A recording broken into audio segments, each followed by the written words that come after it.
அப்படிங்க.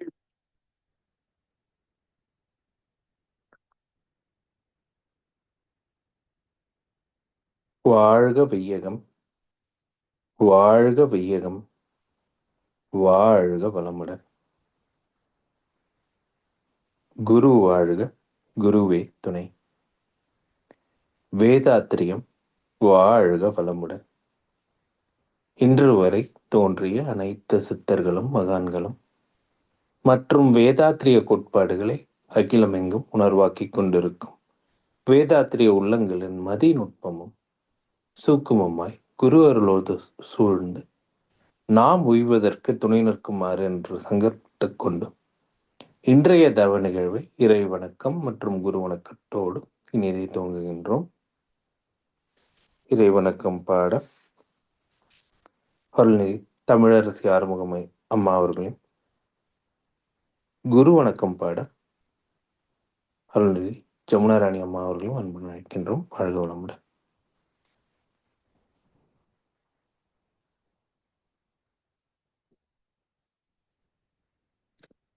வாழ்க வளமுடன் ஐயா. வாழ்க வையகம், வாழ்க வளமுடன். குரு வாழ்க, குருவே துணை. இறை வணக்கம்.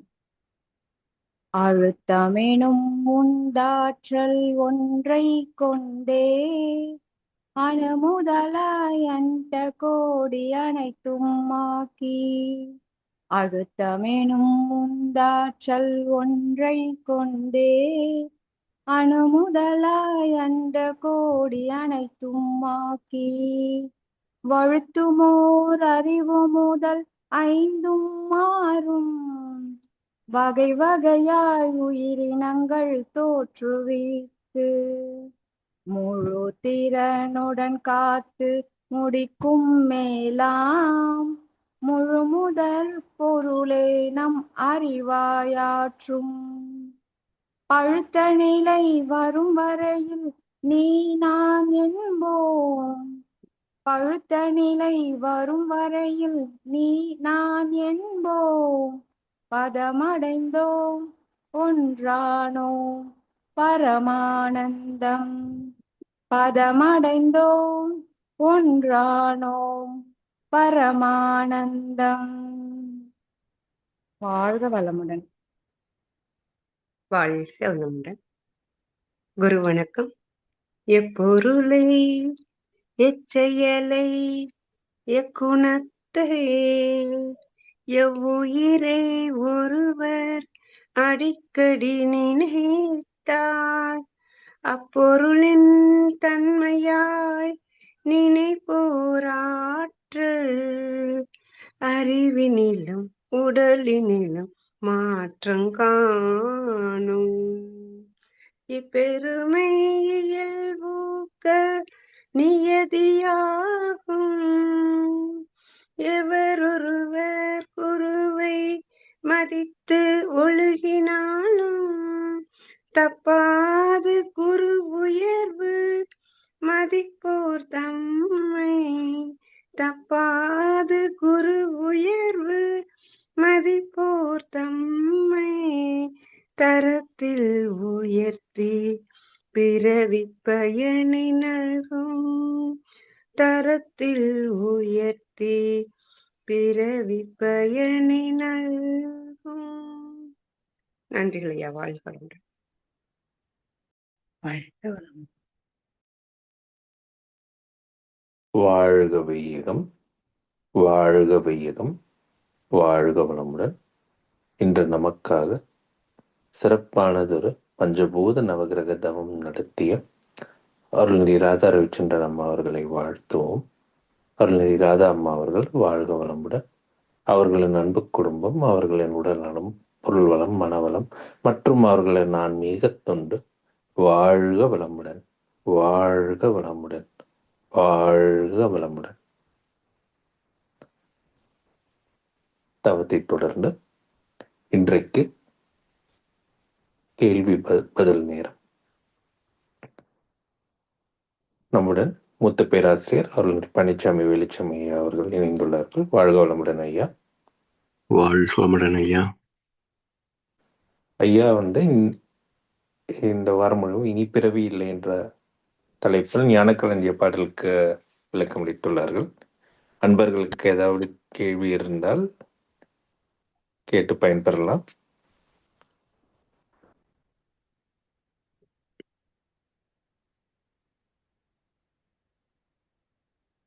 வாழ்க வளமுடன். சரி, நான் தொடங்குறேன்.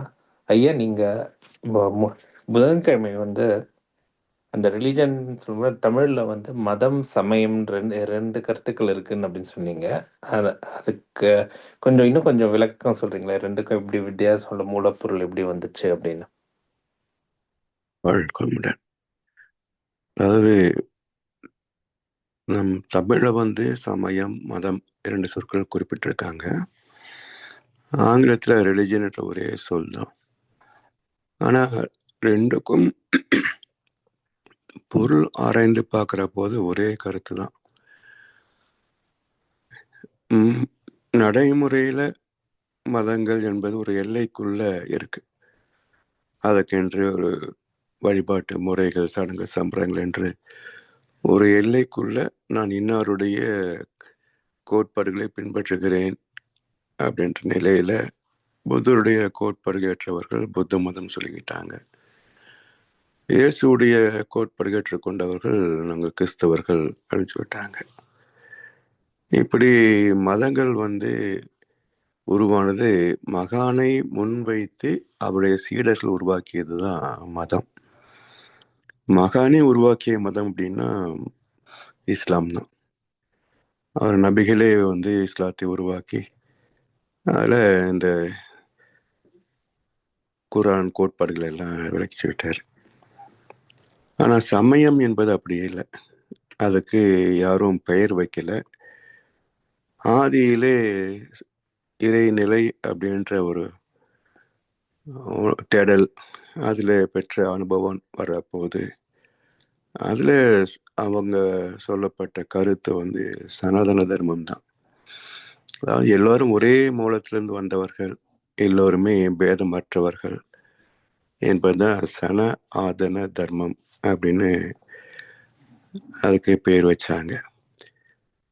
இதில் பிறகு சில பிரிவுகள் வந்த போதுதான் அப்போ முதல்ல தோன்றியதற்கு சைவ சமயம் அப்படின்னு பேர் வச்சாங்க.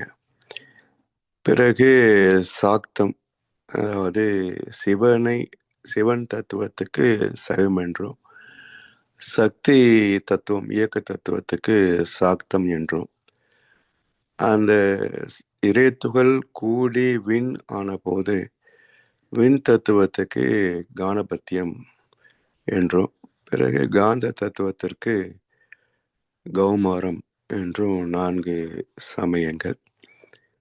பிறகு இதெல்லாம் இறை தேடல் வருவதற்கு முன்பே சூரியனை இறைவனாக வழிபட்டார்கள். இன்றைக்கும் சூரியனை வழிபடுகின்ற பண்டிகை தானே பொங்கல். அதனால் சூரியனை வழிபட்ட சமய இதை அதை சௌர சமயம் அப்படின்னு ஒரு பேர் வச்சுக்கிட்டாங்க. பின்னாடி வந்தது தான் பிரம்மம் மகாவிஷ்ணு என்ற கோட்பாடுகள். அப்போ அந்த விஷ்ணு தத்துவத்தை வைணவம் என்றும் சொல்லிக்கிட்டாங்க. ஸோ இயற்கையில் உள்ளது 4 தானே: இருப்பு, இயக்கம், பஞ்சபூதங்கள், ஜீவன்கள். இது 2க்கும் பொதுவானது காந்தம். அதனால் இந்த 4 சமயங்கள் இயற்கையோடு இணைந்திருந்தாலும் அந்த இயற்கையிலே ஒரு பகுதியாக மனிதன் முதல் வழிபட்டதை சௌரசமயம் என்று 5 சமயங்கள் வந்தது. பிறகு வைணவம் வந்த போது 6ஆக வந்தது. அப்போ சமயங்களுக்கு மூலம் அப்படின்னு பார்த்தோம்னா இயற்கை தான் சமயங்களுக்கு மூலம். இருப்பு, இது எந்த மதம் மறுக்க முடியாது. இயக்கம் யாரும் மறுக்க முடியாது. விண்ணு, காந்தம், சூரியன், இது யாரும் மறுக்க முடியும். ஸோ இது எல்லாமே இயற்கையின் பார்ப்பட்டது. இதுக்கு மதம் என்ற சொல் பொருந்தாது. இந்து மதம் என்பது ஒரு 400 வருஷத்துல ஏதோ பிரிட்டிஷ்காரங்க வச்ச பேர் அப்படின்றாங்க. இந்து சமயம் தான் சொல்ல முடியுமே தவிர இந்து மதம் கிடையாது. அதனால இது புரியாதவங்க இந்து மதம் அப்படின்னு அந்த சொல்லை பயன்படுத்துகிறாங்க. உண்மையில் அந்த சொல் இந்து அப்படின்ற மதம் கிடையாது. அதனால சமயங்கள் தான் இயற்கையின் பாற்பட்டது. அது எந்த மதத்துக்கும் கட்டுப்பட்டதும் அல்ல, எல்லோருக்கும் பொதுவானது. பிறகு வந்த காலகட்டங்களிலே மகன்கள் தோன்றினாங்க. அவரவர்கள் போய்த்த கருத்துக்களை மையமாக வைத்து மதங்கள் உருவாகின. சரி, இப்போ மதங்கள் மட்டும் என்ன எல்லைக்கு உட்பட்டதா? சமயம் என்றால் சம இயம், அதாவது இறைநிலைக்கு சமமாக தன்னை வைத்து கொள்ள முடியும் அப்படின்றது அந்த ஆன்மீக வழிமுறைகளை சமயம்னு சொன்னாங்க. அப்போ ரிலிஜன் வேறுபடுகிறதா மாறுபடுகிறதான்னு பார்த்தீங்கன்னா அதுக்கும் அதே கருத்து தான். அதனால தான் ஆங்கிலத்தில் ஒரே சொல் தான். அதுக்கு சரியான விளக்கம் சொன்னவர் ஓஷோ. ரிலிஜியன் என்ற சொல் ரீஜன் என்ற சொல்லை வைத்து வந்தது. ரீஜன் அப்படின்னா எல்லைகள். இப்போ நம்ம ஜோன்ஸு ரீஜன்ஸ் பிரித்து தானே நிறுவனங்களை நடத்திட்டு இருக்கோம். ஜோனல் ஆஃபீஸ், ரீஜனல் ஆஃபீஸ் அப்படின்னு. ஸோ ரீஜன் என்றால் ஒரு குறிப்பிட்ட ஆதிக்க களம் அல்லது ஒரு நிறுவனம், ஒரு எல்லைக்கு உட்பட்டது ரீஜன். அப்போ எந்தெந்த எல்லைகள் உண்டு என்றால் நாடு, இனம், மொழி, இப்படி எத்தனையோ பிரிவினைகள் உண்டு. இவை எல்லாவற்றையும் கடந்து இறைவனோடு ஒன்றுவது என்றால் அப்போ இதிலிருந்து விடுபடுக்கணும் இல்லையா? அப்போ விடுபட வேண்டும் என்ற கருத்தை தான் ரிலீவிங் சொல்வார்கள். அப்போ relieving from all regions is religion என்று மதத்துக்கு ஒரு அற்புதமான டெஃபினிஷன் தந்தவர் Osho. So relieving from all regions, எல்லைகளை கடந்து விட்டால் எல்லையற்ற ஒன்று தான் அர்த்தம். அப்போ எல்லையற்ற ஒன்று சுத்தவெளிதான்.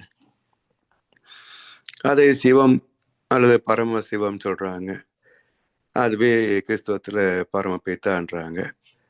அதுவே இஸ்லாத்தில் அல்லாஹ் அப்படின்றாங்க. பௌத்தத்தில் புத்தம் அப்படின்றாங்க. ஸோ வார்த்தைகள், மொழிகள் வேறு வேறே தவிர குறிப்பிடப்படுகின்ற மூலப்பொருள் ஒன்றே தான். அதனால் சமயம் என்றாலும் மதம் என்றாலும் அதனுடைய நோக்கம் என்ன என்று சொன்னால் எல்லோரும் ஒரே மூலத்திலிருந்து வந்தவர்கள் என்பதை உணர்வதற்கான மார்க்கம். அப்போ எப்படி உணர முடியும் என்றால் எல்லா மத நூல்களிலேயும் 2 கோட்பாடுகளே மையமாக இருக்கும். ஈமான் இஸ்லாத்தில் இறை நம்பிக்கை, தீன் என்பது அறநெறி. இதுவே கிறிஸ்தவத்திலையும் கிறிஸ்து என்பது இறை உணர்வு. அதில் இறைவனின் சித்தத்தின்படியே வாழ்வது அப்படின்றது அறநெறி. இது மாதிரி எல்லா மத நூல்களையும் பார்த்தீங்கன்னா இறை உணர்வு, அறநெறி என்பது தான் மைய கருத்தாக இருக்கும். ஏன் இந்த 2 கோட்பாடுகளை மையப்படுத்தினாங்க அப்படின்னா கடவுளை உணராமல் தெய்வ நீதி புரியாது, தெய்வ நீதி புரியாமல் செயல் விளைவு தத்துவம் புரியாது, செயல் விளைவு தத்துவம் புரியாமல் ஒழுக்கத்தின் மீது, அறத்தின் மீது நம்பிக்கை பிறக்காது. நம்பிக்கை இல்லை என்றால் பின்பற்ற மாட்டாங்க, பின்பற்றவில்லை என்றால் அனுபவங்கள் கிடைக்காது, அனுபவங்கள் இல்லை என்றால் உறுதித்தன்மை இருக்காது, குழப்பம்தான் மிச்சமாகும். அப்போ இன்றைக்கு உலகம் முழுவதும் கடவுள் பெயரால் இத்தனை குழப்பங்கள் இருப்பதற்கு காரணம் என்ன என்றால் அந்த இறை உணர்வை பெறுவது அவ்வளவு எளிது அல்ல. சடங்கு சம்பிரதாயங்கள் இதெல்லாம் புறப்பொருட்கள் தானே, அது எத்தனை எப்படி வேணா சோ காட்டிக்கலாம். ஆனால் இறை உணர்வு என்பது அவரவருடைய உள்நோக்கு பயணம் இல்லையா, அகநோக்கு பயணம். அதை கோடிட்டு காட்டியிருக்கிறார்களே தவிர அதுக்கான வழிமுறை என்று வந்த போது எல்லாமே மௌனமாக இருக்கிறது, ஜபம் பண்ணுறது, பிரார்த்தனை பண்ணுறது, பஜனை பண்ணுறது அப்படின்னு வந்துட்டாங்களே தவிர அவருடைய அது ஒரு எல்கேஜி மாதிரி தான். மனதுக்கு ஒரு தற்காலிகமான அமைதியை, நிம்மதியை தரும். இந்த அமைதியின் உச்சம் தானே பேரின்பம். அப்போ அதை அடைய வேண்டும் என்று சொன்னால் இதை கடந்து இதே மனநிலையில் இன்னும் ஆழ்ந்து ஆழ்ந்து உள்ளே போகணும். அது எல்லோரால் முடியுதா அப்படின்னு பார்த்தா சாத்தியம் இல்லை. இதுவரைக்கும் மனித சரித்திரத்தை திருப்பி பார்த்தோம்னு சொன்னால் எத்தனை பேர் மகான்கள், எத்தனை பேர் மக்கள். ஸோ இறந்தவள் எண்ணிக்கை அடக்க முடியாது, அவ்வளவு அளப்பரிய எண்ணிக்கை. ஆனால் எத்தனை பேர் மகான்கள் ஆனார்கள் அப்படின்னா விரல் பற்றி எண்ணி விடலாம். அப்போ ஏன் இத்தனை கோடி பேர் வாழ்ந்து மறைந்திருந்தாலும் மகான்கள் சிலர் மட்டுமே ஆனார்கள் அப்படின்னா இது மிக கடினமான பாதை. கடினமான இல்லை, எல்லாத்தையும் விட்டுட்டு வரணும். வெளியே வரவனு கூட அவசியமே இல்லை, மனதளவில் விட்டால் கூட போதும். அப்போ உறவிலே தொடர்பு, மனதிலே துறவு அப்படின்ற நிலையில இருந்தாலே ஞானத்திற்கான மார்க்கம் திறந்துவிடும். ஆனால் எல்லாரும் பொருள் பற்று, புலன் பற்று, மக்கள் பற்று இதையே சிக்கிட்டு இருக்காங்களே. இதுலேருந்து விடுபடணும்னு சொன்னாக்கா ஐயோ பாவம், இதுக்கு அதுக்கப்புறம் என்ன வாழ்க்கை, நம்ம குடும்பத்தை யார் பார்த்துக்குவாங்க அப்படின்ற ஒரு எண்ணம் தானே எல்லார்ட்டையும் இருக்கு. அப்போ எப்படி துறவு மனப்பான்மை வரும்? அதனால உண்மையான துறவு நிலை வரவில்லை என்று சொன்னால் இறைவனூர் பெறவே முடியாது. காரணம் இவை எல்லாமே 14 to 40 சைக்கிள்ஸ்ல தான் அனுபவங்களாக பதிந்திருக்கிறது. அதுவே தான் நினைவுகளாக, எண்ணங்களாக மலர்கிறது. ஸோ இந்த 14 ஃப்ரீக்குவன்சிக்கு கீழே போக முடியாது. மனம் பந்தித்திருந்தால், பற்று பாசங்களில் சிக்கியிருந்தால் மனசு 14க்கு கீழே போக முடியாது. அப்புறம் எப்படி இறைவனை அறிய முடியும்? பூஜ்யமாக இறைவனை எப்படி அறிய முடியும்? அப்போ இதுலேயே ஒரு வியாபாரம் நடக்கும். ஏன்னா பிரச்சனை, சிக்கல் வருதில்ல. அப்போ எப்படி சிக்கலை தீர்க்கிறதுன்னா ஆளாளுக்கு ஒரு கடை போட்டுருவான். நேமாலஜி, நியூமராலஜி, ஜெமாலஜி, வாஸ்தாலஜி, ஆஸ்ட்ராலஜின்னு ஆளாளுக்கு ஒரு கடை போடுவாங்க. இதில் எந்த வகையிலையும் துன்பங்கள் தீராது என்பது தான் யதார்த்தமான உண்மை. அதையும் யாரும் யோசிச்சு பார்க்கறது கிடையாது. இல்லை நான் போனேன் ஆச்சு அப்படிம்பாங்க. அது என்னன்னா, குருவி உட்கார்ந்து பணம் விழுமா? விழாது. அப்போ குருவிக்கு எடை இல்லையா? இருக்குது. அப்போ பனம்பழம் விழுவதற்கும் குருவின் எடைக்கும் எவ்வளவு இருக்கும் ரேஷியோ?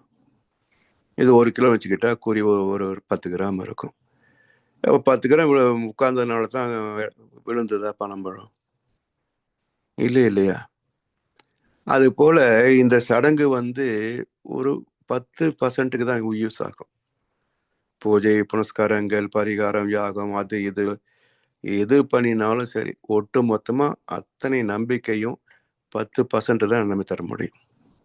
ஆனால் வாழ்க்கை என்பது 100 இல்லை, பாஸ் மார்க் என்பது அட்லீஸ்ட் 40 இல்லை. அப்போ எல்லாம் வாழ்க்கையில் தோற்று போனவங்க தான். கோடிக்கணக்காக, ஆயிரக்கணக்காக, லட்சக்கணக்காக செலவு பண்ணி பூஜை, புனஸ்காரம் இப்படிலாம் பண்ணிக்கிட்டு தோற்று போனவங்க தான்.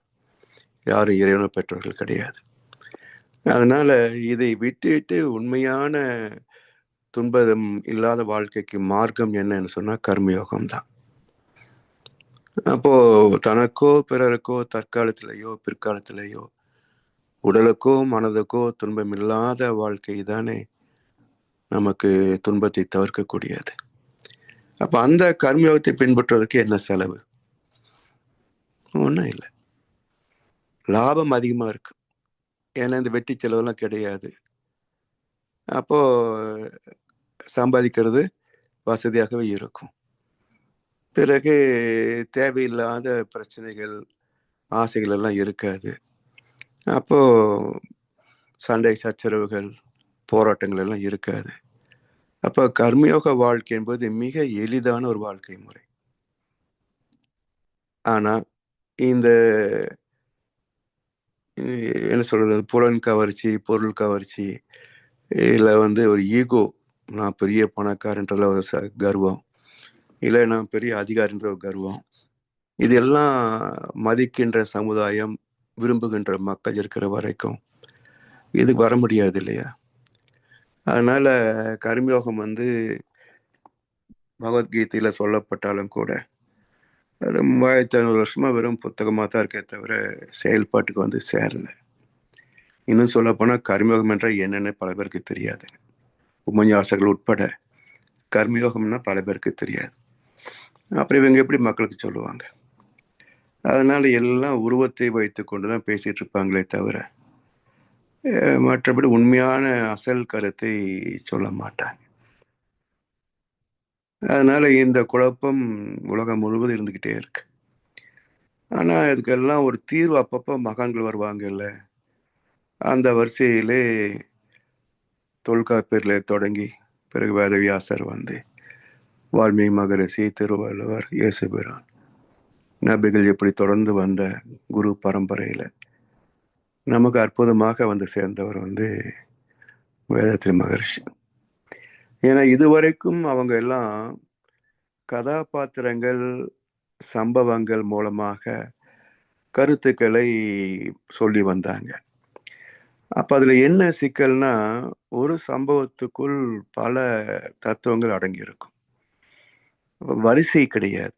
இதிகாசங்கள்ல வரிசை கிடையாது. சரி, திருக்குரான், பைபிள் இதுல ஏதாவது தெளிவான நடைமுறை இருக்கா அப்படின்னு பார்த்தா, பைபிள்ல வந்து ஆதியாகமத்துல வந்து பரிணாம வரலாறு பேசப்பட்டிருக்கு. பிறகு அது யார் யார் யாருக்கு சொன்னாங்க அப்படின்ற அந்த சரித்திரம் குறிப்புகள் அதில் இருக்கு. புதிய ஏற்பாடு எடுத்தீங்கன்னா இயேசுபிரான் அவருக்கு எழுத படிக்க தெரியாது. அவர் சொன்னதை கேட்டது 12 பேர். அதில் 4 பேர் சுவிசேஷம் எழுதினாங்க. மத்தேயு, மார்க்கு, லூக்கா, யோவான். இந்த 4 பேர்ல யோவானுடைய சுவிசேஷம் கொஞ்சம் சிறப்பாக இருக்கும். 4லையும் பல கருத்துக்கள் ரிப்பீட்டேஷனாக தான் இருக்கும். ஒரே கருத்தை பல பேர் பேசியிருப்பாங்க. அதுல சில ரகசிய அர்த்தங்கள் உண்டு. அதை எடுத்து சொல்ற அளவுக்கு யாரும் தெரியல.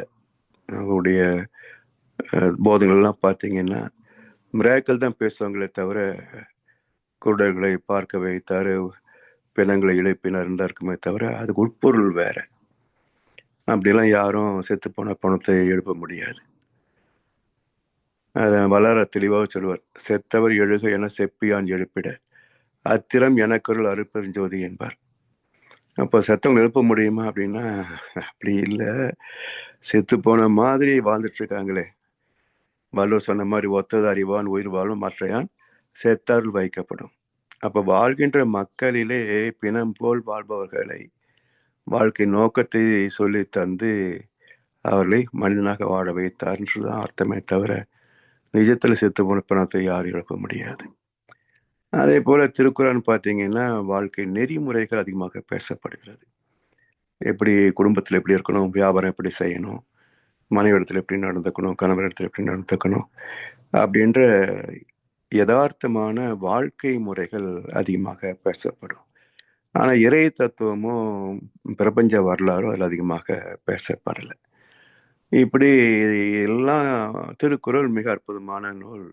தத்துவத்திலேயே சொல்ல போனால் ஒரு வரிசை கிரமமாக எழுதப்பட்ட நூல்னா திருக்குறள் தான்.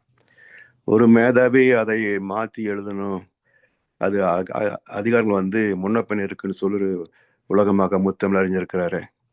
அந்த அறிஞர் ஒரு ஐடியா பண்ண நல்ல வேலை வள்ளுவரே தடுத்துட்டாருன்னு நினைக்கிறேன். இல்லைன்னா அவர் இன்னொருத்தரை வச்சுக்கிட்டு ஒரு குழப்பத்தை குழப்பி தமிழ் புத்தாண்டு தை மாதம் சொல்லி ஏதோ பண்ணினாங்களே, அது மாதிரி இவர் உலகமாக மேதாவி. இது இவர் சொல்கிறதெல்லாம் தமிழ்நாட்டு மக்களுக்கு வேதமாக இருக்கும். ஆனால் உங்களுக்கு ஒன்றும் தெரியாது. சித்திரை எந்த காலகட்டத்தை வச்சாலும் முதல் மாதம் சித்திரை தான், கடைசி மாதம் பங்குனி தான். ஏன்னா ஒவ்வொரு மாதத்துக்கும் அர்த்தம் வச்சுருக்காங்களே உள்ள. அது புரியலன்னா நீங்கள் எதை வேணால் வைக்கலாம் முன்னாடி. அர்த்தம் புரிஞ்சுதுன்னா துவக்கம் சித்திரை தான், முடிவு பங்குனி தான். அதுக்குள்ளே வாழ்க்கையே அடங்கியிருக்கு. 12க்குள்ள ஒரு மனித வாழ்க்கையே 12 வார்த்தைகள் அடக்கிட்டாங்க நம்முடைய முன்னோர்கள். அதெல்லாம் இந்த திருவாத்தனுக்கு எட்டுமா? அதனால ஏதோ அதிகாரம் இருக்குன்னு எதை வேணால் பேசலான்னு பேசி தெரிஞ்சானுங்க. நல்ல வேலை திருக்குறள் அப்படி ஒன்றும் கடிச்சு கொதராம விட்டுட்டானுங்க. ஸோ மிக அற்புதமாக வரிசையாக வச்சிருக்கிறாரு ஓலை பெருந்தகை. 133 அதிகாரங்கள்ல 108 அதிகாரங்கள் ஆறாம் பொருள் தானே. இல்லற இன்பம் அது 25 அதிகாரங்கள், பரவாயில்ல. ஆனால் 108 அதிகாரங்களை மிக அற்புதமாக தந்திருக்கிறார். ஆனாலும் என்ன அதில் அப்படின்னா 7 வார்த்தைகளில் சொல்லப்பட்டது. அதுக்கு எழுதின விளக்கம் எல்லாருமே ஒரு 15 வார்த்தைகளை விளக்கம் எழுதியிருக்கிறாங்க. மணக்குடவர், அதுக்கு பிறகு பரிமேலழகர் விளக்கம்தான் கொஞ்சம் விரிவாக இருக்கு. ஆனாலும் அவங்களும் வந்து இலக்கணத்தை அதிகமாக கையாண்டிருக்கிறாங்களே தவிர அதோட சொல்லப்பட்ட தத்துவத்தை கையாளவில்லை. அதுக்கு குறிப்பாக சொல்ல போனால் பேதைமையின் அதிகாரத்துக்கு அவங்க சொல்லியிருக்கிற அர்த்தம் அபத்தம்தான். எல்லாருமே வந்து பெண்கள் பேச்சை கேட்காத அப்படின்ற கருத்தை சொல்லி வச்சிருக்கிறாங்க. ஸோ அப்படி ஒன்றும் வள்ளுவர் சொல்ல மாட்டார். ஏன்னா மகான்கள் வந்து ஆணுக்கும் பெண்ணுக்கும் பேதம் பார்க்க மாட்டாங்க. பகவத்கீதையில கூட கீழ்பாலோர் பெண்கள் அப்படின்னு ஒரு வார்த்தை இருக்கும். அது உண்மையே பெண்கள் வந்து செகண்டரி சிட்டிசன் அர்த்தம் கிடையாதுங்க. அதாவது சிந்திக்க தெரியாத பேதைமை என்று சொன்னால் அறியாமைன்னு அர்த்தம். அப்போ வள்ளுவர் பேதைமைன்னு அதிகாரம் கொடுத்துருக்காருன்னு சொன்னால் அதுக்கு முன்னாடி அதிகாரம் வந்து பெரியாரை துணை கோடல். அப்போ பெரியோர்களை நாம் துணை கொள்ளவில்லை என்றால், சான்றோர் பெருமக்களை வழிகாட்டியாக வைத்துக் கொள்ளவில்லை என்றால் வாழ்க்கையில் அறியாமையே மிச்சமாகும் என்பதனால தான் பெரியாரை துணை கோடலுக்கு அடுத்த அதிகாரமே பேதைமை வச்சாரே தவிர பெண்கள் பேச்சை கேட்காதுன்னு சொல்லலை வள்ளுவர். ஸோ இது எல்லா திருக்குறளையும் இந்த கருத்து இருக்கிறத பார்க்குறேன். கனகசுப்பத்திரம் ஐயா கூட பொது வாழ்வில் பெண்களின் குறுக்கீட்டை தவிர்த்தல் அப்படின்னு தான் தலைப்பை கொடுத்துருக்கிறார். ஸோ இது வந்து அறியாமை என்ற தலைப்பில் வந்து நம்ம வேதத்திலத்தை வச்சு எழுதின திருக்குறளை தான் அது இப்படி நம்ம விளக்கம் இருக்கோம். எனவே வள்ளுவருடைய குரல் தெளிவாக இருந்தாலும் அதை புரிந்து கொள்வது கடினம். காரணம் 7 வார்த்தைகளுக்கு 15 வார்த்தைகள் தான் விளக்கம் இருக்கு. 15 வார்த்தைகளை தத்துவத்தை புரிந்து கொள்ளக்கூடிய அளவுக்கு நமக்கு அறிவு இருந்ததுன்னு சொன்னா நாமே சுயமா தெரிஞ்சிருப்போம். ஸோ பக்கமா எழுதி குவிச்சே மக்களுக்கு புரியல. 15 வார்த்தைகளை புரிஞ்சுக்க முடியுமா என்ன? அதனால் அதுக்கு பிறகு வள்ளுவருடைய வாரிசாகவே மகிழ்ச்சி வருகிறார். எல்லா தத்துவத்தையும் மிக தெளிவாக வரிசைப்படி அதாவது நம்ம இதுல கூட தலைப்புகளை மாற்றி பேசுவாங்க. அந்த ஆசிரியருக்கு ஏதாவது ப்ரோக்ராம் இருக்குன்னா உடனே அந்த தலைப்பை முன்னாடி போட்டு அடுத்த தலைப்பு பின்னாடி போட்டு, இது நான் முதல்லயே பார்த்துருக்கேன், நான் சொல்லுவேன் இப்படியெல்லாம் மாற்றக்கூடாது, மாற்றினா கேட்குறவங்களுக்கு கன்ஃபியூஷன் ஆயிரும், மகிழ்ச்சி கொடுத்துருக்கிற வரிசைப்படியே பாடத்தை நடத்தணும், அப்போ தான் கேட்குறவங்களுக்கு அந்த வரிசைப்படி தெளிவாக புரியும் அப்படின்னு. ஸோ நீங்கள் அகத்தாய மனவளக்கலை பார்ட் 1, 2, 3 பார்த்தீங்கன்னா ஒவ்வொரு பாடமும் வரிசைக்கிரமாக இருக்கிறத பார்க்கலாம். இப்போ முதல் என்ன நமக்கு உடற்பயிற்சி கொடுக்குறாங்க, பிறகு ஆக்னி தீட்சை கொடுக்குறாங்க. ஆக்னி தீட்சை கொடுக்குற போதே ஒவ்வொரு தீட்சைக்கும் விளக்கம் சொல்லணும். அந்த தீட்சை எப்படி கொடுக்குறோம், ஏன் கொடுக்குறோம், அதோட நோக்கம் என்ன, எப்படி செய்யணும் என்றதெல்லாம் விளக்கம் சொல்லி தான் தீட்சை கொடுக்கணும். பிறகு சாந்தி கொடுத்து பிறகு துரியம் கொடுக்குறோம். அதுக்கு பிறகு அகத்தாய்வு முதல் நிலை வரும். அது முதல் பாடம் பாருங்களேன், வாழ்க்கையின் நோக்கம், நான் ஏன் பிறந்தேன். அப்போ ஒவ்வொரு மனிதனுக்கும் ஏன் பிறந்தோம் என்ற நோக்கம் அது தெரிஞ்சாதானே வாழ்க்கையை புரிஞ்சுக்க முடியும். ஏன் பிறந்தோம்னு தெரியலையே இல்லையா? அப்போ முதல்ல ஏன் பிறந்தோம் தெரியணுமில்ல. அப்போ இதை பார்த்தோம்னா நம்முடைய பிறப்பு எடுத்துக்கொண்டாலும் சரி, துவக்கத்திலிருந்து பரிணாம வரலாற்றை எடுத்துக்கொண்டாலும் சரி, ஒரு மிக உன்னதமான ஒரு நோக்கத்தை வைத்து தான் மனிதனாக வந்திருக்கிறோம். மனித பிறப்பும் அதனுடைய வாய்ப்பு அனைத்தும் எல்லாருக்கும் இருக்கு. அது வாழ்க்கையின் நோக்கம். சரி, இதுக்கு என்ன வேணும்? அடுத்த சாப்டர் வாழ்க்கை தத்துவங்கள் 12. அதுல தெளிவா பிரிச்சு சொல்றார். முதல் 6 5 விலங்குகள் மட்டும் பொருத்தமானது, 6 மனிதனுக்கும் அது தேவையானது. என்னது? தேவைகள் 3, காப்புகள் 3. சரி, அடுத்த 6 இருக்கு, அறநெறி 3, அறிவுநிலை படிகள் 3. இது விலங்குகளுக்கு பொருந்துமா? அப்ப இது மனிதனுக்கு மட்டுமே சிறப்பானது. அப்போ மொத்தம் 12 தத்துவங்கள் அடங்கியிருக்கு. நமக்கு தேவைகள் இருக்கு, பாதுகாப்பு வேணும்.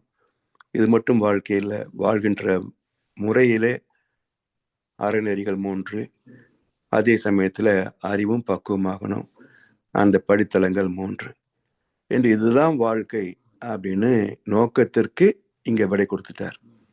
சரி, இந்த நோக்கத்தின்படி இந்த 12 தத்துவங்களை பின்பற்றி வாழ்வது சுலபம் தானே, அப்புறம் இவ்வளவு கஷ்டம் அப்படின்னா எண்ணமே நம்முடைய பிரச்சனைகள் எல்லாம்.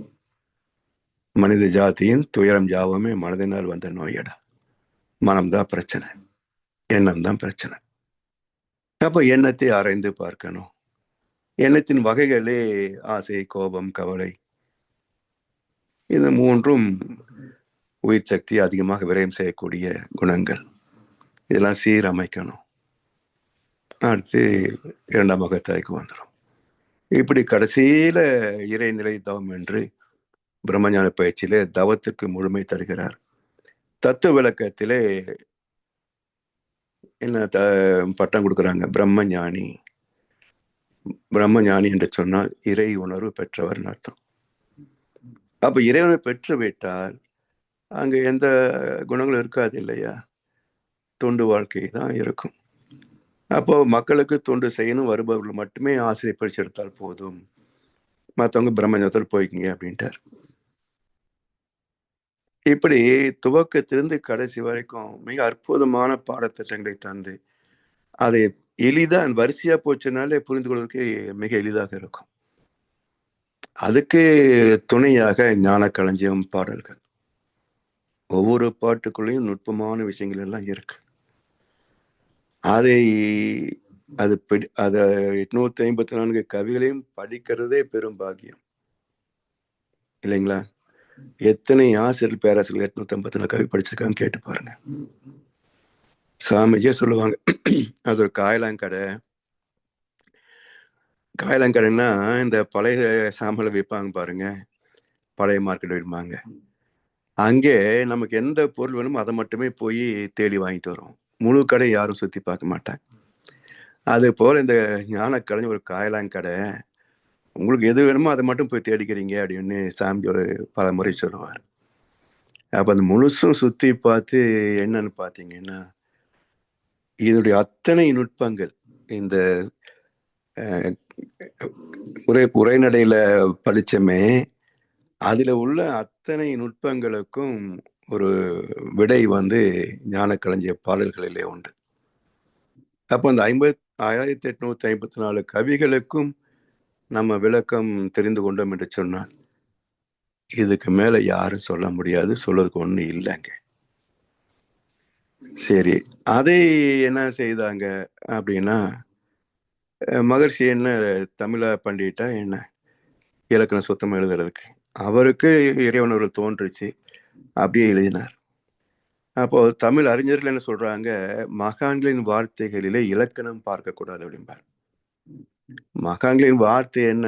ஒரு சாகித்ய அகாடமி பரிசு வாங்கினவர் ஒரு பாட்டு எழுதிக்கிறார், மனிதன் கொன்று விலங்கு கொன்று விலங்கை கொன்று மனிதன் வளர்க்க பார்க்கின்றேன், ஆனா மனிதனை கொன்று உணவாய் தின்று மிருகம் மட்டும் வளர்க்கிறது. அப்போ மனிதன் கொன்று இதன் இலக்கணமா? மனிதனை கொன்று தானே வரும். சரி, இன்னொரு பாட்டு எழுதினாங்க, மலையோ அது பனியோ நீ மோதி விடுனா, மலை மீது மோதின முட்டாள்தனம், பனி மேல மோத முடியுமா, கருத்து பிழை. இப்படி எல்லாம் இவங்க மகர்ஷி கவியோடைய திருத்தனாங்க வச்சுக்கங்களேன் தமிழாசிரியர்கள், அது என்ன ஆகும்? ஸோ தத்துவம் புரியாமல் இது இலக்கண பிழை இருக்குன்னு சொல்லி அதை திருத்தணும்னு சொல்லி பண்ணியிருக்காங்க. என்ன அந்த புக்கு பண்ணியிருக்காங்க பார்த்தீங்கன்னா, இந்த கடிச்சு கொதறி வச்சிருக்கிறாங்க. அதாவது சாப்பாடு போடப்படும் அப்படின்னா புரியுது இல்லைங்களா? இதங்க யாப் இலக்கணத்துல பிரிக்கிற சொல்லி சாப்பாடு டப்பா டும்னா யாருக்கு புரியும்? இப்படி இருக்கு பல கவிதைகள். அப்புறம் அச்சு பிழை, எழுத்து பிழை. ஒரு எழுத்து மாறினா சில இடங்கள்ல கருத்தே மாறும். ஸோ இப்படிலாம் இருக்கு இது. ஸோ இதை நம்ம செய்து வைத்தாலும் இதை மதிச்சு அச்சில் ஏற்றுவாங்களான்றது பெரிய ஒரு கேள்விக்குறியோட வருத்தத்தோடு தான் இருக்கு. அது இன்னொரு பேரண்ட்ஸை கேட்கும்போது யார் பண்ண போறான்றாரு அவரு. இன்னொருத்தர்கிட்ட கொடுத்தாரு, அது அப்படியே நிற்கிது. அவர் இன்னும் தொடங்கினார்கள் இல்லையா கூட தெரியல. ஸோ ஒரு மனிதனின் உழைப்பை மதிப்பதும் ஏற்றுக்கொள்வதும் அது ஒரு மாதிரி ஈகோ பிரச்சனை இருக்கு அதுல. ஸோ இப்படி இருக்கு நம்முடைய நிலைமை.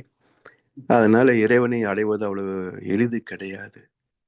அதனால தான் இந்த குழப்பங்கள். அப்போ இது ஒன்றும் பெரிய சிரமம் இல்லைங்க. ஒரு ஒரு வயது வரைக்கும் எல்லாருக்குமே குடும்ப கடமைகள் தான் முக்கியம். சாமியா சொல்லுவாங்க 40 வயதுக்குள் வாழ்ந்து முடித்து விட வேண்டும். 60 அது 40க்கு மேல 60க்குள்ள சம்பாதிச்சு முடிச்சிடணும். அதுக்கு மேல ரிலீஸ் ஆயிடணும். இதைத்தான் நம்ம முன்னோர்களும் பிரம்மச்சரியம், கிருகஸ்தம், வானப்பிரஸ்தம்னாங்க. ஸோ ரிட்டையர்மெண்ட் பாலிசி என்பது ஏதோ பிரிட்டிஷ்காரன் கொண்டு வந்த பாலிசி கிடையாது. ராமாயணத்திலே வந்த பாலிசி ரிட்டையர்மெண்ட் பாலிசி. எப்படின்னு தெரியுங்களா? நமக்கெல்லாம் நிறைய வருதுன்னு வச்சுக்கோங்க. அந்த காலத்துல எல்லாம் அந்த காதோரம் தான் நிறைய முடி முதல்ல வருமா. அப்படி ஒரு நாள் தசரதன் அலங்காரம் செய்துட்டு இருந்த போது இந்த காதோர் 2 முடி நரைச்ச முடி பார்த்தானா. உடனே நமக்கு வயசாயிடுச்சு, ஸோ இனி ராஜா பரிபாலனம் பண்ணக்கூடாது, ரிட்டையர் ஆயிடணும். அதனால அடுத்து யாரு எந்த போஸ்ட்டுக்கு அப்பாயிண்ட் பண்றது? சரி, ராமன் அப்பாயிண்ட் பண்ணிட்டு நம்ம வனவாசம் போயிடலாம் அப்படின்னு இந்த ரிட்டையர்மெண்ட் பாலிசி ஏதோ இவங்க கொண்டு தான் நினைக்கிறாங்க. அது ராமாயணத்தில் அறிமுகப்படுத்தப்பட்ட பாலிசி தான் ரிட்டையர்மெண்ட் பாலிசி. அப்படி 60 வயதுல ரிட்டையர் ஆயிடணும். ஆஃப்டர் ரிட்டையர்மெண்ட்டு வந்ததை வச்சுக்கிட்டு தொழில் தொடங்குறதோ, இல்லை அதில் என்ன வட்டி வரும், எங்கே கொஞ்சம் போடுறது, இதெல்லாம் prepare for retirement. Prepare for retirement அப்படின்னா retirement from the earth, not from the job. Retirement from the earth. So அதுக்கு வானப்பிரஸ்தம் அப்படின்னா அகத்தாய்வுன்னு அர்த்தம். அந்த வானப்பிரஸ்தத்தில் 2 ஸ்டேஜ் வச்சாங்க. வனவாசம், அஞ்ஞானவாசம். அது மகாபாரத்தில்.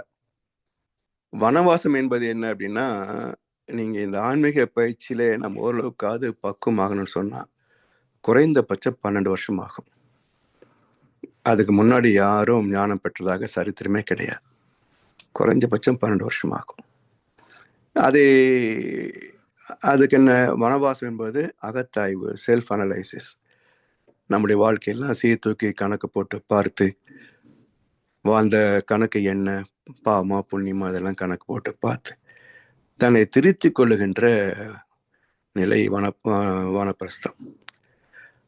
அடுத்தது என்னன்னா, வனவாசத்துக்கு அடுத்து அஞ்ஞான வாசம். இந்த 12 வருஷத்துல பக்குவமாகி நான் என்பது இல்லாமல் வாழ்வது, மறைந்து வாழ்வது. அதாவது நான் இல்லை என்றால் ஞானம் பிறக்கும் சொல்லுவாங்க இல்லையா? அது போல தான் தனது என்பதை இழந்து தான் எங்க இருக்கிறோம் என்பதை தெரியாம இருப்பது, அதை யாருக்கும் தெரியாம இருக்கணும். அதுதான் அஞ்ஞான வாசம். அஞ்ஞான வாசம்னா உடலால் தெரியாம இருக்கிறது இல்லை, நான் என்றதே தெரியாம இருக்கணும். அது அஞ்ஞான வாசம். இப்படி 12 + 1 12 + 1. இது ராமாயணம், மகாபாரதம். இதையே 14 இயர்ஸ்ன்ட்டாங்க ராமாயணத்துல. அது மட்டும் இல்லை, அதுலேயே பாருங்க, இந்த வனவாசம் மட்டும் இல்லை, அஞ்ஞான வாசம் என்பது கூட 2 கணவன் மனைவி உயிருடன் ஓர் உயிர் என்றாலும் கூட அது அவங்கவுங்க வனவாசத்தை அவங்கவுங்க தான் செய்தாகணும், அவங்கவுங்க அஞ்ஞான வாசத்தை அவங்கவுங்க தான் செய்தாகணும். அப்போ ராமன் பரம்பொருள், அவர் அஞ்ஞானம் முடிச்சாரு, அரக்கனை வதம் செய்தாரு, திரும்ப வந்துட்டாரு சீதை கூட்டிக்கிட்டு. ஆனா சீதைக்கு ஒரு அஞ்ஞான வாசம் இல்லையா? அப்ப சீதைக்கு கொடுக்கப்பட்ட அஞ்ஞான வாசம் தான் அவங்க கர்ப்பிணியா இருக்கும்போது வசிஷ்டருடைய ஆசிரமத்துக்கு, வால்மீகியுடைய ஆசிரமத்துக்கு போனது. அங்க வால்மீகி என்ன சொல்லுவார் தெரியுங்களா? நீ சீதை என்பது உனக்கே தெரியக்கூடாது, நீ மறந்துரு, யார்கிட்டையும் பேர் சொல்லாத, குழந்தைகிட்டையும் பேர் சொல்லாத. அப்போ தான் சீதை என்பது யாருக்கும் தெரிவிக்க முடியாத நிலை என்றால் ஐடென்டிட்டி இழந்த நிலை. அப்போ இந்த குழந்தை கூட சொல்லுவாங்க, எங்க அம்மான்னு சொல்லுமே தவிர அங்க பேர் எனக்கு தெரியாது அப்படிம்பாங்க லவ குசன். அப்போ அஞ்ஞானத்தை முடித்தால்தான், அப்போ வனவாசம் அஞ்ஞான வாசம் முடிந்தால்தான் ஞானம் பெற முடியும். அப்ப எப்படி இருந்தாலும் அகத்தாய்வு செய்து விளக்கம் பெற்று பிறகு தான் என்ற தன்னை இழந்த நிலை, அது தவத்திலே ஆழ்ந்து போனால் பெறக்கூடிய உச்சகட்டமான பக்குவம். அதையும் அடைந்தால்தான் இந்த பற்றுகள் எல்லாம் நமக்கு புரியும். சரி, கடமைகள் எல்லாம் முடிஞ்சு போச்சு, ஓகே ரைட் அப்படின்னு. அந்த தொண்டு அப்படின்றது எப்போ வருது அப்படின்னா, தனக்கென்று இல்லாமல் மற்றவர்களுக்கென்று வாழ்வதுதான் தொண்டு வாழ்க்கை. அந்த தொண்டுக்கு நிறைய மார்க்கங்கள் இருக்கு. அதுல இந்த ஆன்மீக மார்க்கம் மிக உயர்ந்த தொண்டு என்று பாரதியாரும் சொல்லியிருக்கிறாரு, பல மகான்களும் பேசியிருக்கிறாங்க.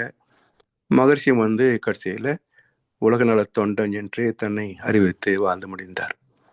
அப்படி இந்த ஆன்மீக வாழ்க்கை என்பது அவ்வளவு எளிது இல்லைன்னு நினைக்கிறாங்க. எளிதுதான், நாம தான் அதை காம்ப்ளிகேட் பண்ணி வச்சிருக்கிறோம். அதுக்கு காரணம் பார்த்தீங்கன்னா, நமக்கு முன்னாடி வாழ்ந்தவர்கள் அதெல்லாம் பெரிய விஷயம் அப்படின்னு சொல்லி அந்த பக்கமே நம்ம எட்டி பார்க்க முடியாம பண்ணிட்டாங்க. அதனால மக்களுக்கு என்ன, ஏதோ பெரிய ஒரு காவியோடைய சொற்பொழிவு கேட்குறோமா, இல்லை கோயிலுக்கு போகணுமா, பூஜை பண்ணணுமா, பூசாரி காலில் விழுந்துமா, காணிக்க கொடுத்துமா, இதுவே நமக்கு சொர்க்கம்னு திரும்பி வந்துட்டாங்க. ஸோ இது வள்ளுவரே சொல்லுவார், துறந்தார்க்கு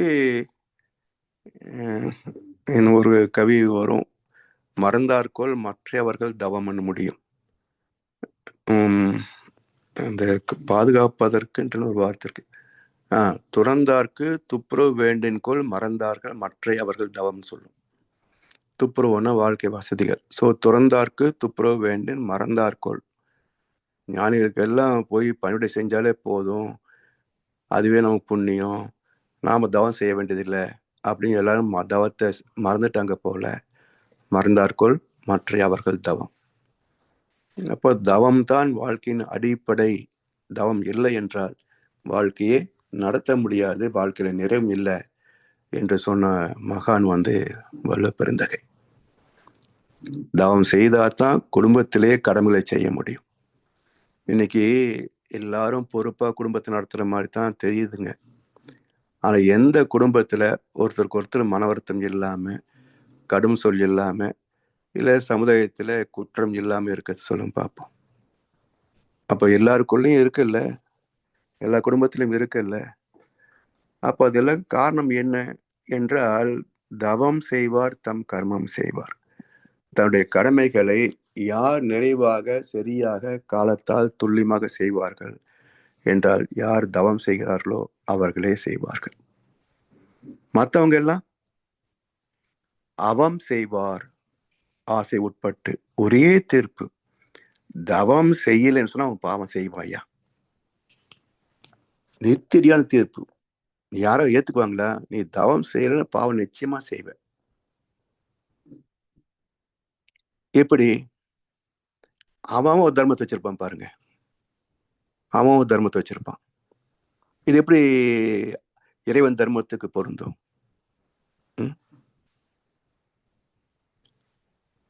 ஒவ்வொரு படித்தளத்திலையும் கீழ்த்தட்டு மக்கள் இருந்து மடாதிபதிகள் வரைக்கும் அவங்க ஏதோ வகையில பாவம் பண்ணிட்டு இருப்பாங்க. ஸோ தவம் செய்து ஆழ்ந்து போய் இறைவனொரு பெற்றால்தான் அறநெறி புரியும். இறைவனொரு பெறாமல் தெய்வ நெறி புரியவே புரியாதுங்க. அப்போ 1008 தர்மம் பேசுவாங்க, இது ஒரு தர்மம், அது ஒரு தர்மம்.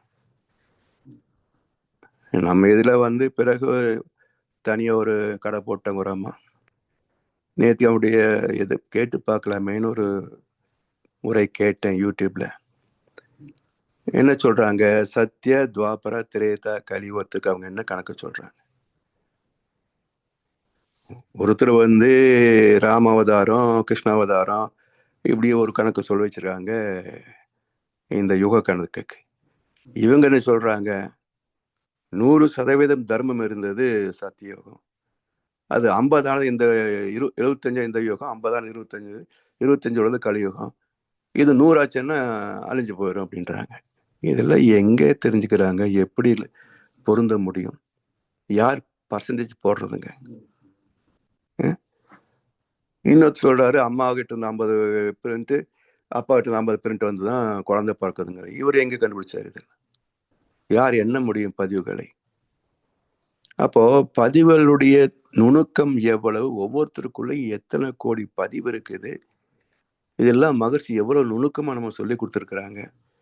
இதெல்லாம் புரியாம ஏதோ புதுசா மக்களுக்கு சொன்னா கூட்டம் சேருமேன்னு சொல்லி தெரிகிறவங்க எத்தனை. ஸோ இப்படி ஒரு குழப்பம். காரணம் என்னன்னா, எல்லாம் ஒரு புகழ், பொருள், அடிமை. இதெல்லாம் வேண்டாம்னா எங்கேயாவது மூலையில் உட்காந்து பேசாம உட்காந்துருவாங்க. அவங்களாம் சமுதாயத்துக்கு அவ்வளவு தெரிய மாட்டாங்க. அதனால ஞானம் என்பது அடக்கம், அமரல், வைக்கம். அது எல்லோரும் எட்டுவது கடைசியில் அப்படின்றது தான் இதுவரைக்கும் அந்த சரித்திர உண்மை. வாழ்க வளமுடன்.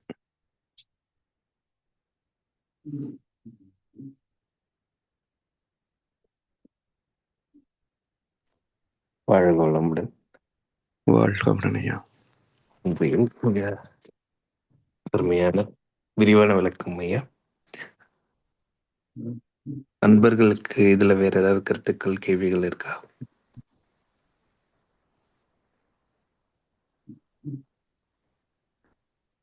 ஆனந்த் ஐயா. ஐயா ஒரு கேள்வி இருக்கு. மலேசியா கிளாஸ் இருக்கா ஐயா? இன்னைக்கு இருக்கும்மா. 7 மணிக்கு தானே, எனக்கு 6 தானே, 7:30 தான் எனக்கு வகுப்பு ஆரம்பிக்கும். வந்துடும், அதுக்குள்ள வந்துடும். செவ்வேலையும் அன்மியூட் பண்ணிருக்காரு. ஐயா நீங்க கேள்வி கேட்கறதா கேளுங்க, நான் அடுத்து நான் கேட்கறேங்க. ஏன்னா அடிக்க வர நான் கேட்கறது நேரத்தை எடுத்துக்க வேணாம். கேளுங்க, நீங்க கேளுங்க ஐயா. வாழ்க வளமுடன் ஐயா. நீங்க ஒரு சின்ன பொதுப்படையான கருத்துக்கள் மண்டத்துல வந்த ஒரு சின்ன இது கணவன் மனைவி உறவு. நம்ம மகரிஷி சொல்ற மாதிரி நம்ம எல்லா பயிற்சிகள் அனுதினமும் கரெக்டா செய்யறோம். அந்த மகரிஷியினுடைய கான்செப்ட் பிரகாரம் நம்ம அந்த கர்மா வினைகளை நம்ம குறைக்கணுன்னே நம்ம அது செய்யறதுனால நம்மளுக்கு எல்லாமே கிடைக்குது. குடும்ப உறவினர்கள்ல இந்த கணவன் மனைவி 2 பேருமே குடும்பத்தில் நடக்குது. ஆனா நம்ம மகரிஷியும் சொல்றாரு விட்டு கொடுத்து எல்லாம் பண்றாரு. ஆனா இந்த கர்ம வினைகள் விடுபடுறது நம்மளுக்கு நல்லா அது புரிஞ்சிக்க முடியுது. எவ்வளவு அந்த சிக்கல்கள், அந்த கஷ்டங்கள் கொடுத்துதான் அந்த கர்ம வினைகள் இருக்குது. ஒரு நல்ல செயல் நடந்துகிட்டு இருக்கு. நம்ம எல்லா விதத்திலையும் நம்ம குடும்பத்தோட பெற்றுன்றோம். ஆனா சில காரியம் அந்த மனைவியால ஒத்துக்கொள்ள மாட்டாங்க. அவங்க நம்ம பிடிவாதமா இதுதான் இருக்குதுன்னு இருக்குள்ள நம்ம எப்படிங்க ஐயா அதை சரி பண்ண முடியும்? நம்ம அவங்களுக்கு கிரகர மகரிஷின்னு தான் சொல்றாரு, விட்டு கொடுத்து போங்க. நீங்க அந்த நம்மளுடைய தியானமே எல்லாம் பெரிய உச்சநிலை இருந்தாலும் வாழ்க்கை துணையை ஒத்துக்கொள்ளலாம், அதை ஒத்துக்காதீங்கன்னு சொல்றாரு. ஆனா நல்ல செயல் செய்யறோம். ஆனா அவங்க ஒத்து வராத போது நம்ம எப்படிங்க ஐயா அவங்கள நம்ம சரி பண்ணி நம்ம எடுத்துட்டு வர முடியுங்க ஐயா? நல்லதுன்னு எந்த கணக்கு வச்சு சொல்றீங்க? நல்லதுன்னா நம்ம ஒரு பசங்களை படிக்க வைக்கிறோம், ஒரு எஜுகேஷன் படிக்கிறாங்க, ஃபியூச்சர் அதுதான் ஃபியூச்சர் தானே. ஃபியூச்சர் யார் கையில இருக்கு? ஃபியூச்சர் நம்ம பசங்களுக்கு எதுவுமே கொடுக்கறதுனால கல்வி செல்வம் மட்டும். இதுதான் ஒரு மாயை. இது நமக்கு திணிக்கப்பட்ட ஒரு கருத்து. இப்போ எல்லாம் படிச்சு வந்துட்டோம். 67 குடிசை மாற்று வாரியம்னு ஒருத்தர் கொண்டு வந்தாரு. இன்னைக்கு குடிசை இல்லையா? பிச்சைக்கார மறுவாழ் திட்டம் கொண்டு வந்தாரு. இன்னைக்கு பிச்சைக்காரங்க இல்லையா? சோ எந்த திட்டத்தாலும் எந்த இதனாலும் உச்சம் தொட்டு விட முடியாதுங்க. சமுதாயத்தை எல்லாமே அந்த நிலையில் இருக்கத்தான் செய்யும். இதுல எங்க சிக்கல் ஏற்றுக்கொள்ள முடிந்து விட்டால் பிரச்சனை இல்லை. ஏற்றுக்கொள்ள முடியலன்னா தானே போட்டி பொறாமை வருது. கண்டிப்பா. சரி, எனக்கு ப்ரொமோஷன் கிடைக்கல, ஓகே ரைட், நான் இப்படி வந்துட்டு போறேன்ப்பா, முடிஞ்சு போச்சு, அடுத்த பார்த்து எனக்கு என்ன பொறாமை? எதுவும் இல்ல. ஈஸியா போயிடும். மனசு ஈஸியா அமைதி அவ்வளவுதான். ஆயிடும். இப்ப என்ன இருக்கு, எது ம். இருந்தாலும் கடைசி ஒரு நாள் சாகத்தான் போறோம் ஆமா. இல்லையா? அப்போ ஆமாங்க ஐயா. சொல்லுக சொல்லிற் பயனுடைய, ம். சொல்லற்க சொல்லிற் பயனிலா சொல். இல்ல ம். இவங்களுக்கு இவங்களுக்கு வலு பிரிக்கவே இல்லை. ஒரு மனிதன் ம். இன்னொரு மனிதனுக்கு ஒரு கருத்து சொல்லணும் அப்படின்னா அவங்க ஏத்துக்கிட்டான் அப்படின்னா ம். நல்லது. ஆனா சொல்ல வேண்டிய ம். கடமை. ஏன்னா அவங்களுக்கு தெரியாம இருக்கலாம். ம். சரி, எத்தனை தடவை சொல்லலாம்? அதிகபட்சம் 3 முறை. ம். அதுக்கு மேல சொல்ல வேண்டாம். சரிங்க. சொல்லற்க சொல்லிற் பயனிலா சொல். சொல்றோம் கேட்க மாட்டேன்றாங்க, அப்படி எதை விட்டுடு. என்ன இருப்போகுது? ம். என்ன இருப்போகுது? ஒன்றும் ஆகாது. நம்ம கையில் எதுவுமே கிடையாது. எல்லாம் அவங்களுடைய கர்ம வினை தான் அனுபவங்களை தருமே தவிர யாரும் தர முடியாது. இதுதான் புரிதலுங்கய்யா. சரிங்க. நீங்க குடும்பத்தை நடத்துவதுல இதுதான் புரிதல். வழி நடத்துறோம். கண்டிப்பா. அவங்க வினைப்பதிவு சரியா இருந்தா இதை பயன்படுத்திக்குவாங்க. இப்போ ஒன்னும் இல்ல, ம். எல்லாம் குழந்தைகள் வளர்க்கறேன்றாங்க. இது ஒரு தப்பான கான்செப்ட். ம். யாருமே குழந்தைகள் வளர்க்க முடியாதுங்க. ம். ஒரு செடி கூட நம்மளால ம். வளர்க்க முடியாது.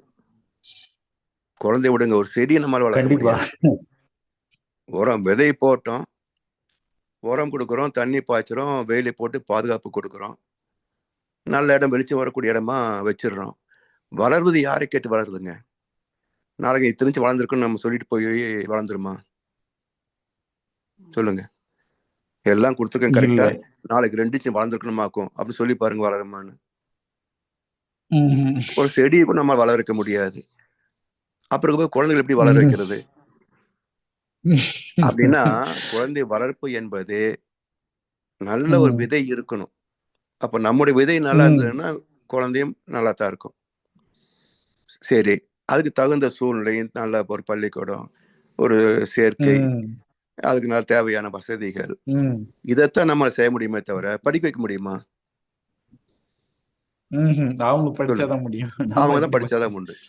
இதுதான் யதார்த்தம். இது புரியாதவங்க நான் நல்லா வளர்த்துட்டேன். நீ நல்லா வளர்த்துருந்தா 2 குழந்தைங்க ஒரே மாதிரி வளர்த்துருக்கணும் இல்ல? ஒன்னு அப்படி இருக்கும், ஒன்னு இப்படி இருக்குல்ல? கண்டிப்பா இருக்கு. உன்னுடைய திறமை தான் குழந்தை வளர்த்துன்னு சொன்னா 2 குழந்தை ஒரே மாதிரி வந்திருக்கணும். ஸோ இதெல்லாம் ஒரு பெருமைக்கு சொல்லிக்கிறது எல்லாம் ஒண்ணுமே கிடையாதுங்க. நம் கடமை என்ன? பிறந்துட்டோம், என்னென்ன கடமை தகுதி வளர்த்துக்கிட்டோம், தொழிலை பார்த்தோம், சம்பாதிச்சோம், குடும்பம் வந்தது, குழந்தைங்க பார்த்துக்கிட்டோம், வளர்த்துக்கிட்டோம், ஆளாக்கணும், என்ன முடிஞ்சு அணிஞ்சிட்டோம், ரைட், பாய், கிளம்ப வேண்டியதுதான் வேலை.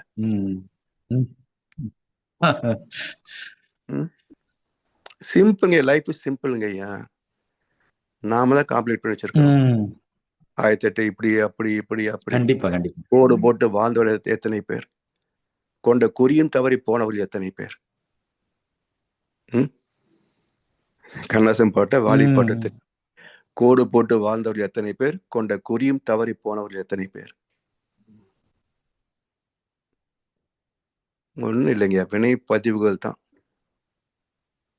இது யாரும் மாத்த முடியுமா? உண்மை, கரெக்டா. புதுசா குப்பை சேர்த்தாம இருக்கிறது தான் நம்மள தவிர ஒன்றும் பண்ண முடியாது. அதனால இதை நினைச்சுக்கங்க, எப்படி இருந்தாலும் பொறுத்துட்டு போக வேண்டியதுதான். சரிங்க. அதாவது அது மாதிரி தான் செஞ்சுட்டு இருக்கோம். இருந்தாலும் அவங்க நம்ம லைஃப் பார்ட்னர் மகரிஷி என்ன சொல்றாருன்னா, லைஃப் பார்ட்னருக்கு அவங்க கேள்வி கேட்டாங்க. லைஃப் பார்ட்னருடைய கர்ம வினைகள் அவங்க பண்ணாதான் அவங்க கர்ம வினைகளை குறைக்க முடியும். நாம போய் ஒண்ணுமே பண்ண முடியாதுங்க இல்லைங்க ஐயா. அந்த இயற்கை இல்ல நம்மளுக்கு அந்த மன உணர்வுகள் வருது பாருங்க, அந்த துன்பம் என்பது நம்முடைய பாவத்தை நீக்குவது. சோ அதுக்காக உன் பாவத்தை நீக்கிற சொன்னா பாவம் எங்க போகும்? இங்க வந்துடும், இடம் மாறிடும். புரியுது. அது மாதிரி அது கழியுது, அவ்வளவுதான். அந்த வார்த்தை வருது, அந்த செயல் வருதுன்னு சொன்னா நம்மளுடைய வினைப்பெண் கழிஞ்சு போச்சுன்னு பேசாம சைலண்டா இருக்கணும். இதெல்லாம் புரிஞ்சுக்கிறதுக்கு 50 வயசு ஆயிடும் வச்சுக்கோங்க. கண்டிப்பா கண்டிப்பா. கல்யாணத்துக்கு மந்திரவாதத்துக்கு பதிலாக இதை சொல்லி கொடுத்திருந்தாங்கன்னா கொஞ்சம் யூஸ்ஃபுல்லா இருந்திருக்கும் இல்லையா? அர்த்தம் புரியாத ஆமாங்க ஐயா. மந்திரங்கள் ஓதுனதுக்கு பதிலா இப்படித்தான் நீ குடும்பம் நடத்தணும்னு சொல்லி கொடுத்துருந்தாங்கன்னா கொஞ்சம் முன்னாடியே பக்குவமாக இருப்போம், கொஞ்சம் குப்பையை சேர்த்தாம இருந்திருப்போம். கண்டிப்பாங்க ஐயா. ரொம்ப சூப்பரான செயல் விளைவுன்றது எங்க சூப்பரா ஆமா, மகரிஷி எந்த அளவுக்கு கண்டுபிடிச்சு அதை புரிஞ்சுக்கிட்டாரு, சரியான அது காட்டி தப்பு பண்ண கொடுக்குதுங்க மாட்டாங்க. ஐயா. ஆமா ஆமா உண்மையா உண்மையா யாராலும் ஒருத்த கூட அந்த பிரைம் மினிஸ்டரை கூட ஒரு காசு கைய தொட மாட்டோம். ஆமா. ரொம்ப சிறப்பு ஐயா மகரிஷி. நம்மளாம் லேட் ஆகி வந்துட்டோம், இருந்தாலும் மன மகிழ்ச்சி ஐயா. ரொம்ப மகிழ்ச்சியா இருக்கு ஐயா. ரொம்ப நானும் லேட்டா தான் வந்து 40 தானே வந்தேன். 20 வந்திருந்தா பரவாயில்ல, நானும் 40 தான் வந்தேன். சாமி சொல்லக்கூடிய ரேங்க் படி 3rd ரேங்க். நான் ஃபர்ஸ்ட் ரேங்க் வந்திருந்தா பரவாயில்ல, செகண்ட் தான் பரவாயில்ல, தேர்டு. கர்ம வினைகள் நம்மளுக்கு எப்ப கிடைக்கணும் இருக்கு, அது இரையாற்றல் அம்மா அப்பா செஞ்ச புண்ணியத்துல கிடைக்கணும்னு நினைக்குது, அந்த டைம்ல தான் கிடைக்குது. ரொம்ப நன்றிங்க ஐயா, சிறப்பு ஐயா. வாழ்க்கை அடுத்த ஒரு வெயிட் பண்ணி இருப்பாங்க. வாழ்க்கை ரொம்ப மன மகிழ்ச்சியா இருக்கு. ரொம்ப வாழ்வளமுடன். மைத்லி அம்மா வாழ்கள் நன்றி ஐயா. நீங்க சொல்றீங்கல்ல, முதல்ல இந்த படிக்க வைக்கிறதோ எந்த கோர்ஸ்ல எதுல படிக்கிறாங்க வச்சுங்க, முதல்ல ஹவு டு பிஹேவ் நம்ம சொல்லி கொடுத்தா நல்லா இருக்குங்க. கேக்குதா? சொல்லுங்க கேக்குது. என்னன்னா இப்போ ஒரு பிசியோதெரபிஸ்ட் வராங்க, வந்தோடனே என்ன பண்ணணும், என்னுடைய பாடி நேச்சர் வர, என்னுடைய ஏஜ், என்னுடைய எத்தனை எல்லாமே மாறும். இப்போ நல்லா நான் வீட்டுல எல்லாம் பண்றேன், மடக்கிடுறேன். அவர் வரத்துக்கு அப்புறம் வந்து நல்லா வீக் ஆயிடுச்சு, கொஞ்சம் தான் மடங்குது. அம்மா மெதுவா செய்யுங்கம்மா, படிப்படியா சரியாயிடும்னு சொல்லணும். சரி, இப்படி எல்லாம் பண்ணா 10-15 நாள் பண்ணனா அப்படியே கட்டிடும். நீங்க ஆபரேஷன் இப்படிதான் பேசுவாங்களா? முதல்ல அத நிறைய வந்து சொல்லி கொடுத்து வளர்க்குறாங்க பாத்தீங்களா, ஸ்கூல்லயே கொண்டு வந்தாங்கய்யா. மத்தவங்க மனசு நோகமா பேசக்கூடாது, அது எந்த லெவல் பண்ணா அது வந்ததுங்கய்யா. அவங்க என்ன படிச்சு தழுதுட்டாங்கய்யா போன பிறகு. இப்படி பேசுறாரு, you don't have to behave in day to day life. அது நமக்கு அதெல்லாம் பாடத்துல சொல்லியே கொடுக்கலாமா? இல்லைங்க, என்ன இருந்தாலும் ஒரு தெரியும் இல்லைங்க. ஔவையார் படிச்சு சில பேர் பக்குவத்துல வர்றதுதானே தவிர அதாங்க இது வந்து ஒரு பிளட்ல வந்துச்சா நமக்கு எல்லாம் ஒண்ணும் புரியல எனக்கு. பிளட்லயே ரொம்ப வந்தது. கஷ்டப்பட்டுட்டேன். ஆமா, இல்லைங்க வராங்க இப்ப ஒர்க்கர்ஸ் நடந்துருக்குது. இப்ப நம்ம வீட்டுக்கு நர்ஸ் வரா, எல்லாம் ஐ லவ் யூ அம்மா சொல்லிட்டு ஒருத்தர் கூட என்கிட்ட போக விருப்பம் பண்ணல. அது எப்படி இருக்குது? ஏங்க இப்படி இருக்காங்க? மனசு நோகாம பேசணும்னு தெரியலீங்க. என்னங்கய்யா பண்றாங்க? சம்பாதிக்கிற குறிக்கோள் தான் இருக்குது எல்லாருக்கும். ரொம்ப கஷ்டம். நீங்க விடுக்கும் போதெல்லாம் உண்மையை வெளிப்படுத்துறீங்க. ரொம்ப கஷ்டமா இருக்குதுங்கய்யா. நானா சுறுசுறுப்பா போற ஆளு, என்னையும் உட்கார வச்சுக்கிட்டு இது சொன்ன ரொம்ப அழுதனைத்து. என்ன சாமி இப்படி பண்ணிட்டீங்க? அதான் நீங்க சொன்ன கர்மா கழிக்கிறேன் தான் வச்சுக்கிறேன். என்ன பண்றது? வேற ஒண்ணுமே இல்ல. ரொம்ப கஷ்டம் ஐயா. பேசுறேன் சரிங்கய்யா. உங்களுக்கு அடுத்த கிளாஸ் இருக்குங்கய்யா, நீங்க நம்ம நீங்க ஒரே ஒரு சின்ன சொல்றேன், உட்காந்துட்டீங்கன்னா நல்ல மௌனத்துல வந்து அகத்தாய்வு பண்ணுங்க. அதுதான் பண்ணணும் எப்பவுமே. அதான் எங்க அம்மாவுக்கு நான் உடம்பு முடியாதுன்னு அதான் சொல்லுவேன், அமைதியா இருக்கும் பொழுது இப்ப அகத்தாய்வு பண்ணுங்க, அவ்வளவு. சரிங்க, நிறைவு செய்து கொள்ளலாமா? பண்ணிடலாங்க. சரி, நன்றிகள். நம்மை நாள்தோறும் வழிநடத்தி கொண்டிருக்கும் மூத்த பேராசிரியர் பழனிசாமி ஐயா அவர்களை வாழ்த்துவோம். அருள்நெறி பழனிசாமி ஐயா அவர்கள் வாழ்க வளமுடன், அவர்களின் அன்பு குடும்பம் வாழ்க வளமுடன், அவர்களின் உடல்நலம், பொருள் வளம், மனவளம் மற்றும் அவர்களின் ஆன்மீக தொண்டு வாழ்க வளமுடன், வாழ்க வளமுடன், வாழ்க வளமுடன். பாடல்கள் பாடி நிறைவு செய்யும் தருணம். வேதாத்திரிய பாடல் பாட அருள்நெறி கிருபாநெறி அம்மா அவர்களையும், ரமணியான கவி பாட அருள்நெறி நீமா சுரேஷ்குமார் அம்மா அவர்களையும், உலகநல வாழ்த்து பாட அருள்நெறி சாந்தி கண்ணன் அம்மா அவர்களையும் அன்புடன் அழைக்கின்றோம். வாழ்க வையகம், வாழ்க வையகம், வாழ்க வளமுடன். வேதாத்திரிய பாடல். போரில்லா நல்லுலகம், பொருள் துறையில் சமநீதி, நேர்மையான நீதிமுறை, நிலவுலவுக்கோராட்சி, சீர் செய்த பண்பாடு, சிந்தனையோர் வழிவாழ்வு, சிறப்புணர்ந்த பெண்மதிப்பு தெய்வ நீதி வழி வாழ்தல் தேர் திருவிழா தவிர்த்து சிறுவர்க்கே விளையாட்டு செயல் விளவு உணர்கல்வி சீர்காந்த நிலை விளக்கம் பார் முழுவதும் உணவு நீர் பொதுவாக்கல் பல மதங்கள் பல கடவுள் பழக்கம் ஒழித்துண்மை ஒன்றை தேர்ந்தெடுத்தல். நன்றி ஐயா, வாழ்க வளமுடன். வாழ்க வையகம், வாழ்க வையகம், வாழ்க வளமுடன். குரு வாழ்க, குருவே துணை. இறைவெளியே தன்னிருக்க சூழ்ந்தழுத்தும் ஆற்றல் இதன் திணிவு மடிப்பு வில சுழலும் நுண்விண்ணாம் நிறைவெளியில் விண் சுழல நெருக்குகின்ற உரசல் நிலைவெளியில் எழுப்புகின்ற நேரலைகள் காந்தமாம் மறைபொருளாம் காந்தம் தன் மாத்திரைகள் ஐவகை மலைக்காதிர்வின் கூட்டம் மாபூதம் ஐந்துமாம் முறையாய காந்தாலை மனமாம் உயிர் உடல்களில் மதி உயர்ந்து உண்மை பெற மா பிரம்ம ஞானமாம், மா பிரம்ம ஞானமாம். நன்றிகள் ஐயா, வாழ்க வளமுடன். வாழ்க வளமுடன். வாழ்க வையகம், வாழ்க வையகம், வாழ்க வளமுடன். குரு வாழ்க, குருவே துணை.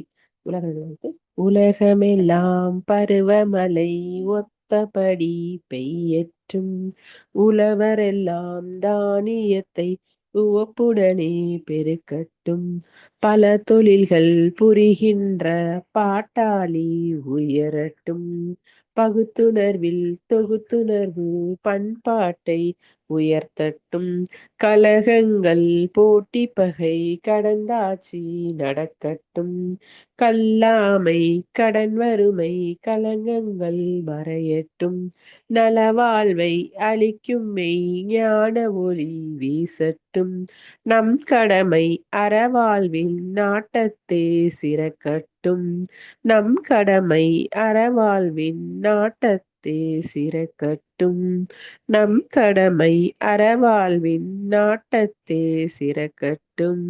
வாழ்க வையகம், வாழ்க வையகம், வாழ்க வளமுடன். நன்றி ஐயா, வாழ்க வளமுடன்.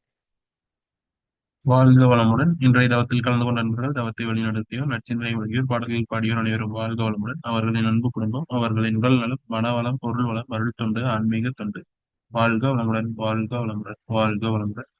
இத்துடன் இன்றைய காலை தவம் நிகழ்வு மகிழ்வோடும் நிகழ்வோடும் இனிதே நிறைவு பெறுகிறது. இறையர்களும் குருவர்களும் நம் அனைவரையும் எப்பொழுதும் சூழ்ந்திருந்து நம்ம இந்த இறைநிலை உணர் பயணத்திலே சிறந்த முறையிலே வழிநடத்தட்டும் என அனைவரையும் வாழ்த்தி வணங்கி நன்றி கூறி அமைகிறோம். வாழ்க வையகம், வாழ்க வையகம், வாழ்க வளம்.